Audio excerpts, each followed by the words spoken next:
we got to talk about road rage for a minute because I want you to see this dash cam video. It's insane. A road rage suspect threw an axe at the front windshield of another car. I know.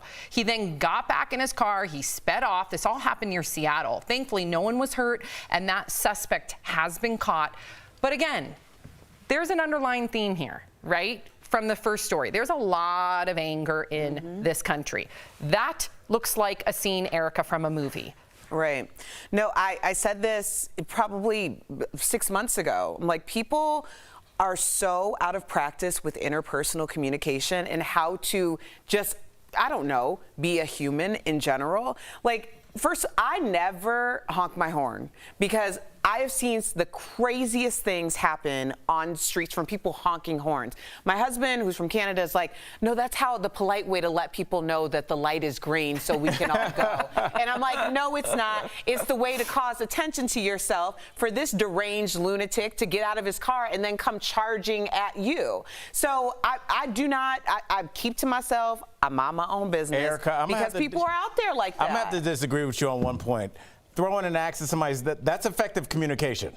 All right? Like, he let him know that whatever happened, he was not feeling that. It's effective. What would you do how if you saw that happen? Do you honk the horn? Listen, you could honk, but there's a difference between a doot-doot, it's a big difference. There's a big difference. You could give it a little tappy. It's okay. A tappy. People know. Like, oh, I got to. But every horn is different, though. Some horns don't do the tap. Yeah, you can give it a little tappy. I can appreciate Can't get mad at a little tappy. Right. Okay. You got to know your horn. If you lay on it, like maybe a second is too long. It's alarming. It's alarming. But this, like when I watch it, my heart kind of raced a little bit because I worked my whole life with my quick temper. You know, if I had my kids in my car, I probably shouldn't say this. If I had my kids in my car and someone did that, I would probably do something horrific. Well, because it would affect me and I could get myself hurt or my children. But you'll remember it as a kid. I remember, and I say this openly because my dad and I talk about this openly, but the same thing happened when I was a young kid. And I remember being in the back seat, because I don't think I was tall enough to be in the front seat, where somebody was driving so belligerently. They cut my dad off. My dad had to swerve. And he was so angry at that individual that he told the person to pull over, and whatever happened. But it did affect me.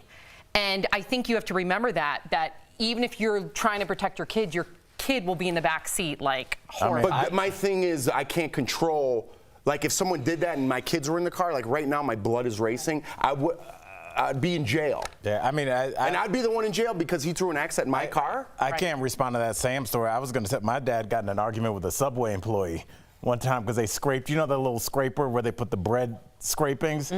My sandwich fell in there and the guy tried to pull it out and keep. Oh, like Subway, the sandwich the chain. sandwich place, Okay. yeah, and it was not good. Wait, what happens? He like when they cut your bread, like there's a little runoff and they scrape it in the scraper. My bread went in the little trough part, my food, and my dad saw it and addressed it, and the guy was like, oh, no, it didn't, and then that just. But I remember being a little kid and being like, please stop yelling. I know, but it was bad. I mean, it wasn't a side of the highway fisticuffs, but whatevs. Yeah. Wow, we should have led with that story. Then whittle it down to the axe story. My dad's amazing. I love your dad.